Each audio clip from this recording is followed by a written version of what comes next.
मैं लोगों को छोटी छोटी चीज़ों में मैं मतलब जीवन जीने की कला बताता हूँ कि ज़्यादा आप महंगे सामान ना लाके जो ज़रूरत की चीज़ें है उतनी चीज़ों में अपना जीवन का अगर गुजारा करेंगे तो बड़ा अच्छे से जीवन जो है अच्छे से कटता है। बीमार नहीं पड़ेंगे, सबसे मेन है ना, बीमार नहीं पड़ेंगे। सबसे कीमती अगर हमारे घर परिवार में मतलब कोई चीज़ है तो हमारा शरीर ही है। एक गाड़ी लेते तो हम लोग बराबर उसको ध्यान देते रहते हैं, पर अगर हमारा शरीर बीमार पड़ जाएगा तो हम लोग दुनिया के कोने कोने में बड़े से बड़े डॉक्टर को ढूंढने लगते हैं, कहाँ पे जाए कैसे इलाज करे। कोई डॉक्टर आपका इलाज नहीं कर सकता, ये दिमाग में रख लीजिए। आप स्वयं हैं जो अपने आप को फिट कर सकते हैं। यहाँ पे 7 दिन का सिर्फ आपको ट्रेनिंग दिया जा रहा है, प्रयोग आप खुद कर रहे हैं, ध्यान रखिए। अगर आप जो डाइट खा रहे हैं, जो भी आपको यहाँ पे जूसेस मिल रहे हैं, जो थेरेपी मिल रही है, अगर आप वो मन से करेंगे तभी आपको रिजल्ट मिलेगा। हम लोग कितना भी फोर्स करेंगे तो उससे रिजल्ट नहीं मिलेगा। तो आप स्वयं खुद ही हैं जो अपने आप को ठीक कर सकते हैं। संकल्प लीजिए मुझे ठीक होना है, क्योंकि प्रकृति का ये शरीर दिया हुआ है, हमें रोगी बन के नहीं जीना है। पहले के जो बुजुर्ग लोग रहते थे, जिन्हें हम अनपढ़ बोलते थे, गंवार बोलते थे, शायद उनकी जीवन हमारे से बहुत अच्छी थी और बहुत अच्छे उनके पास ज्ञान थे। और पिछले कुछ समय में जब ही टिकरी बॉर्डर पे, गाजीपुर बॉर्डर पे किसान आंदोलन चल रहा था, तो मैं वहीं पे डॉक्टर बिसरू चौधरी जी का जो मेडिकल कैंप लगाए थे, तो मैं वहीं पे 10 महीना करीब 24 घंटे बुजुर्ग लोगों के बीच में वहाँ पे रहा था, क्योंकि वहाँ पे 50 साल प्लस ही ज़्यादातर लोग रहते थे। तो उनके बीच में मैं रह के बहुत सारी चीज़ें मैं सीखा हूँ और बहुत सारे बुजुर्ग लोगों से सीखता रहता कि आप अपनी जीवन इतने अच्छे से मतलब 110 साल 120 साल तक के वहाँ से लोगों से, मैंने बुजुर्ग लोगों से मिला हूँ, तो उनसे मैं पूछते रहता हूँ आप लोग इतने अच्छे से मतलब बगैर बीमार पड़े कैसे इतना उम्र आपका हो गया जी लिए। तो उनका जो कहने का जो तात्पर्य बताने का जो तरीका था बड़ा अच्छा लगा कि वो लोग मेहनत बहुत करते थे, सिंपल सादा शाकाहार खाना खाते थे।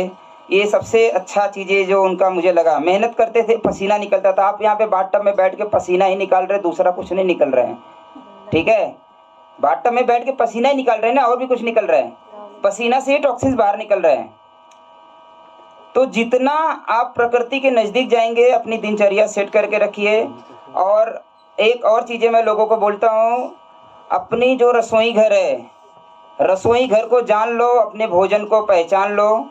ये हम लोग एक नारा लगाते हैं, क्योंकि किचन में बहुत ज़्यादा किचकिच होती है, तो किचन का शब्द ना प्रयोग करके रसोई, रस से भरी हुई रसोई जो हमारी है, इसका प्रयोग करिए। और रसोई घर में जो हमारे, जिन्हें हम मसाले बोलते हैं, ये बड़ी अच्छी औषधियाँ हैं। तो यही औषधियों के माध्यम से शायद आप लोगों को जो काढ़े मिलते हैं, जो किसको पेट की दिक्कत रहती है, किसको सर दर्द हो रहा है, किसको लूज मोशन हो गया है, किसको हेडेक हो रहा है, किसको घबराहट बेचैनी हो रही है, ज़्यादातर मैं दवाइयाँ उसी से बनाता हूँ। आपका कोई भी दिक्कत रहेगा, एक एक आप लोग पूछना, मैं आपको बताऊंगा कैसे अपने घर पे किस तरीके से आप अपना इलाज कर सकते हैं। बड़े सरल तरीके से बहुत अच्छे से कर सकते हैं, पर विश्वास रहेगा तभी वो काम करेगा। अच्छा, ज़रूरी नहीं है कि सबके ऊपर काम करे, कभी कभी शारीरिक दिक्कतें ज़्यादा रहती है तो कभी कभी नहीं भी काम करता है, तो परेशान नहीं होना, रिपीट कर देना उसको, ठीक है, तो सेकेंड टाइम ज़रूर काम करेगा। तो ऐसे छोटी छोटी चीज़ें हैं, आप देखेंगे तो अच्छा, मैं घर के जो रसोई घर के मसालों के बारे में क्यों बता रहा हूँ, क्योंकि इसकी पहचान जो हमारे बुजुर्ग लोग हैं उनके माध्यम से हम लोग सीखते सीखते आए, हम उसकी पहचान बड़े अच्छे से कर सकते हैं। जैसे आपको कोई बोल दिया भाई ये हल्दी है, तो आप देख के पहचान लगे कि हाँ ये हल्दी है। कोई भी दिखा दिया काली मिर्च है, हाँ कितना पुराना, ये तो बता सकते हैं कि हाँ ये तो ख़राब हो गया काली मिर्च। पर अगर मैं कोई आपको आयुर्वेदिक की औषधियाँ बता दूँ तो पंसारी जानता रहेगा या वो भी नहीं जानता रहेगा, वो आपको दे देगा हाँ ये नाम से दवाई है, पर कितना पुराना है, कितना काम करेगा, वो है भी कि नहीं है, आपको नहीं पता चलेगा, ठीक है। पर अगर रसोई घर के बारे में अगर आप अच्छे से जान लेंगे, आप मानिए बहुत सरल तरीके से आप अच्छी से अच्छी बीमारी को, जो जो भी बीमारी है, आप उसका इलाज कर सकते हैं। पर मैं चाहता हूँ कि आप बीमार क्यों पड़ते हैं, बीमार पड़ो ही ना। कोई भी पैथी जो है, चाहे एलोपैथी है, चाहे होम्योपैथी है, चाहे एक्यूप्रेशर है, कोई भी पैथी जो है आपको बीमार पड़ने के बाद इलाज देती है। कोई भी पैथी है, दुनिया की कोई भी पैथी है। आयुर्वेद एक ऐसा है, नेचुरोपैथ एक ऐसा पैथी है जो आपको बोलता है आप बीमारी ना पड़ो। क्यों बीमार पड़ना, जो आप सुबह से लेके खान पान खा रहे हैं आयुर्वेद तो ही है, नेचुरोपैथ तो ही है। आप बीमारी ना पड़ो, आपको कोई दवाई की जरूरत नहीं पड़े। गलती से ऋतुचर्या के हिसाब से, जैसे अभी मौसम बदलता है, कभी कभी क्या होता है वायरल फ्लू हो जाता है, कुछ दिक्कतें हो जाती है, तो आप अपने घर से ही इलाज कर सकते हैं। जिसको मान लो कभी किसी को बुखार हो जाता है, अभी गर्मी का मौसम है तो बहुत सारे जगह पे डेंगू का इफेक्ट पड़ रहा है, बहुत सारे जगह पे बुखार हो जाते हैं, ठीक है, डिहाइड्रेशन हो जाता है पानी की कमी के कारण। पहले तो पानी भरपूर पीते रहिए, जितना आपको प्यास लगा उतना पानी पीते रहिए। बुखार अगर किसको हो जाता है तो देखिए घर में कितनी छोटी छोटी औषधियाँ हैं। काली मिर्च जो है ना बुखार की बड़ी अच्छी दवाई है। अगर आप तुलसी के 5-7 पत्ते और 4-5 काली मिर्च पीस के, चटनी जैसा पीस के, शरबत जैसा घोल के अगर आप उसको पी लेते हैं तो आप देखेंगे आपका बुखार उतर जाएगा। ठीक है, देखिए कितनी छोटी सी चीज़ है, ये बहुत अच्छा प्रयोग हुआ है, मैंने हम लोग किए हैं, कर रहे हैं। और हमारा ये नहीं अनुभव है, ये हमारे गुरु लोगों का अनुभव है, हम उसे आगे मतलब पहुंचा रहे लोगों को, और हमारा खुद का अनुभव भी बढ़ा रहे हैं। तो काली मिर्च और तुलसी के पत्ते से जो है बुखार दूर हो जाता है। ज़्यादा बुखार है थोड़ी उसमें छोटी पीपल डाल दीजिए। अगर बुखार नहीं उतरा तो छोटी पीपल आती है, लौंगी पीपल बोलते हैं उसे, ठीक है, वो डाल दीजिए 1-2, तो बुखार उतर जाएगा। किसको और ज़्यादा बुखार हो रहा है तो गिलोय की औषधि मिलती है, गिलोय की डंडी रहती है, पाउडर फॉर्म में भी मिलता है, वो मिला दीजिए, काढ़ा बना के पी लीजिए, तो आप देखिए आपका बुखार उतर जाएगा। उसी में अगर दर्द ज़्यादा हो रहा है तो उसमें थोड़ा सा सौंठ का पाउडर मिला दीजिए, तो आपके देखिए कि बुखार के साथ में अगर बदन दर्द है तो ये ठीक होने लगेगा। मतलब मैं बताना ये चाह रहा हूँ कि हमारे घर की ही चीज़ों से हम कैसे ठीक हो सकते हैं, ठीक है, तो ये आराम मिल जाएगा। भैया नजले का बताओ, नजले का। हाँ जी।